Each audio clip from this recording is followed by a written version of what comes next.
बड़ी टेक कंपनियों का दोहरा व्यवहार, भारत के कंटेंट क्रिएटर्स का मारा जा रहा हक, भारत ने उठाई आवाज, क्या बदलेगा रुख। नमस्कार, मैं हूं सिद्धार्थ प्रकाश।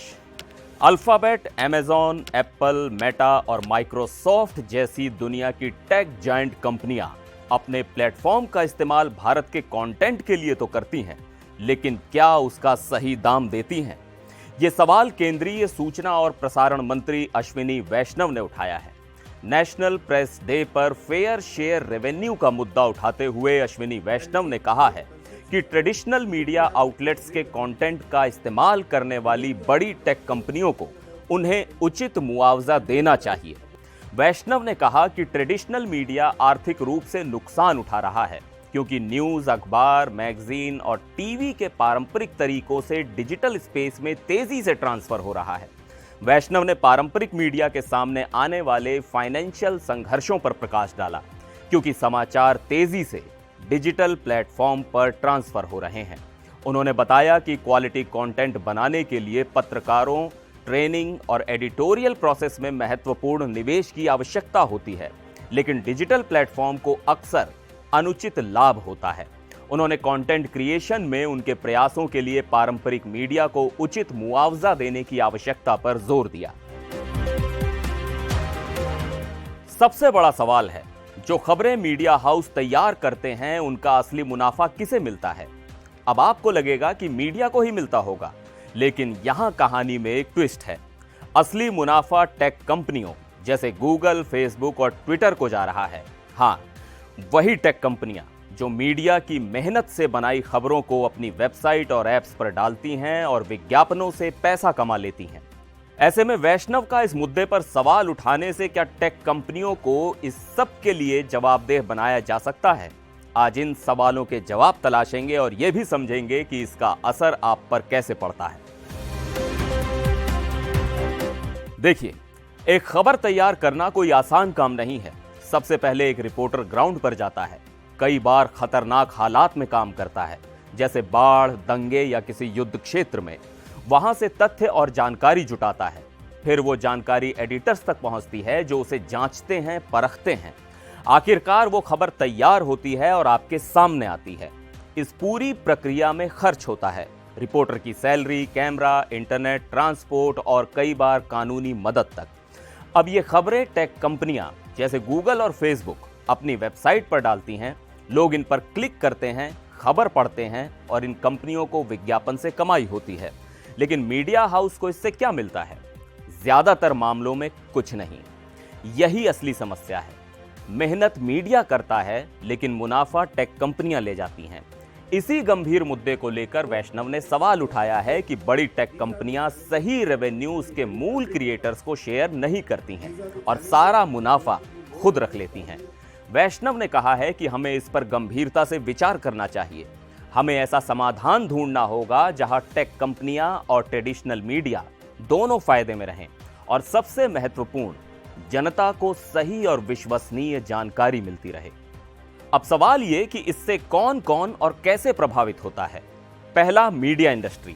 जब मीडिया हाउस को सही मुनाफा नहीं मिलेगा तो उनका काम कैसे चलेगा? सबसे पहले रोजगार पर असर पड़ेगा।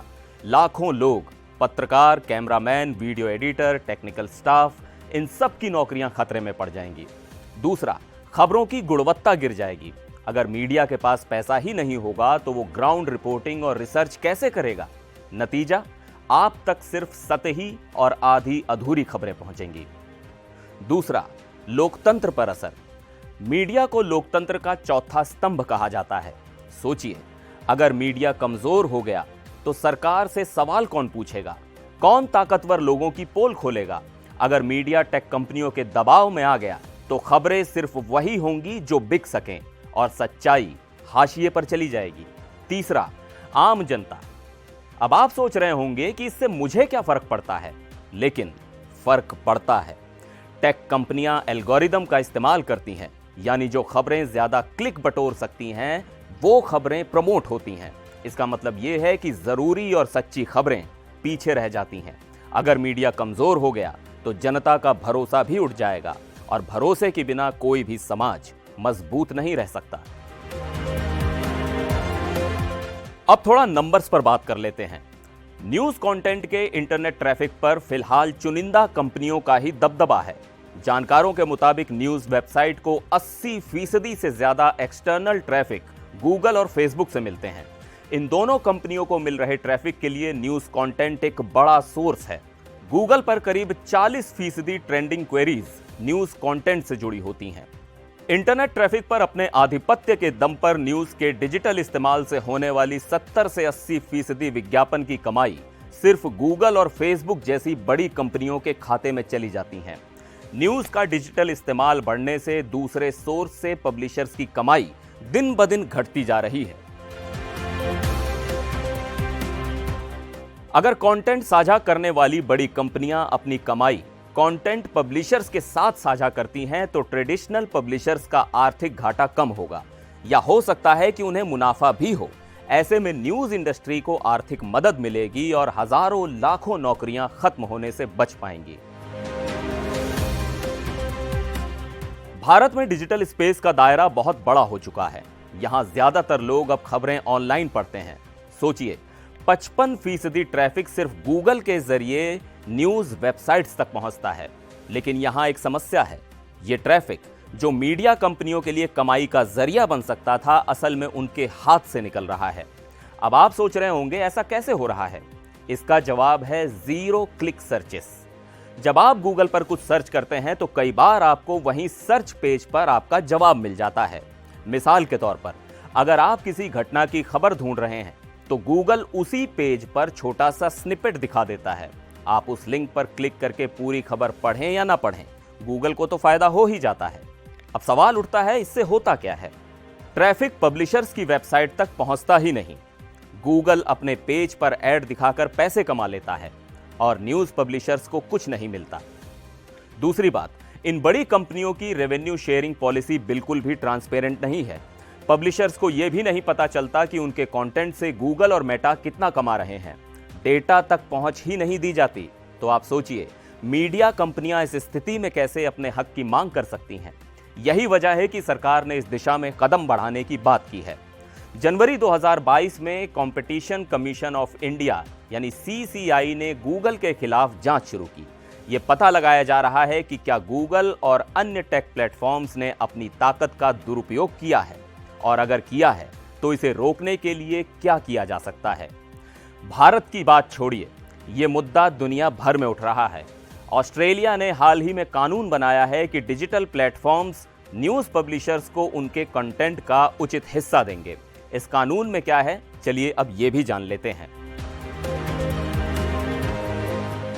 ऑस्ट्रेलिया ने 2021 में एक ऐसा कानून पास किया जिसने गूगल और फेसबुक जैसे दिग्गज प्लेटफॉर्म्स को हिला दिया।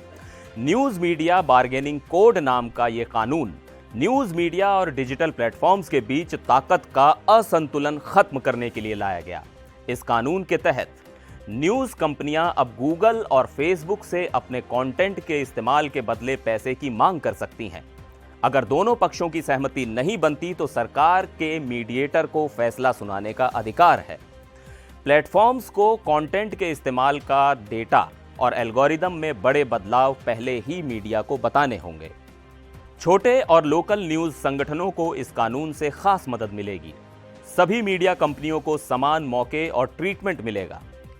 न्यूज मीडिया बार्गेनिंग कोड कानून का असर यह हुआ कि गूगल और फेसबुक ने कई ऑस्ट्रेलियाई मीडिया कंपनियों को राजस्व देना शुरू कर दिया। छोटे मीडिया हाउसेस को राहत मिली। हालांकि कुछ लोग इसे बड़े मीडिया घरानों के पक्ष में मानते हैं, लेकिन ऑस्ट्रेलिया का यह कदम अब पूरी दुनिया में मिसाल बन चुका है। कई देश इसे अपनाने पर विचार कर रहे हैं। ऑस्ट्रेलिया का यह मॉडल एक महत्वपूर्ण प्रयोग है और इसका प्रभाव दुनिया भर में देखा जा रहा है। भारत में भी इस तरह का कोई कानून लागू किया जा सकता है, लेकिन इसके लिए बहुत सी चुनौतियां हैं। भारत में गूगल और फेसबुक जैसे प्लेटफॉर्म्स की बहुत बड़ी ताकत है। उन्हें इस कानून के लिए राजी करना एक बड़ी चुनौती हो सकती है। लेकिन अगर भारत में ऐसा कानून लागू होता है तो इससे मीडिया उद्योग को बहुत फायदा होगा। मीडिया कंपनियां अब अपने कंटेंट के लिए सही मुआवजा ले सकेंगी और सच्ची खबरें आम जनता तक पहुंच पाएंगी। साथ ही फेक न्यूज पर लगाम लगेगी। इसके लिए सरकार को ठोस कदम उठाने होंगे। तो यह सिर्फ मीडिया बनाम टेक कंपनियों की लड़ाई नहीं है, ये हमारी और आपकी लड़ाई है। अगर हमें सच्ची खबरें चाहिए तो हमें मीडिया का साथ देना होगा। सवाल यह है कि क्या सरकार टेक कंपनियों को जवाबदेह बनाएगी, और क्या आप मीडिया को सपोर्ट करेंगे? कमेंट में अपनी राय जरूर दें, और अगर ये जानकारी आपको सही लगी हो तो इसे ज्यादा से ज्यादा शेयर करें ताकि लोग समझ सकें कि उस मुद्दे का हल क्यों जरूरी है। एनडीटीवी इंडिया पर फिलहाल के लिए बस इतना ही। मुझे दीजिए इजाजत। नमस्कार।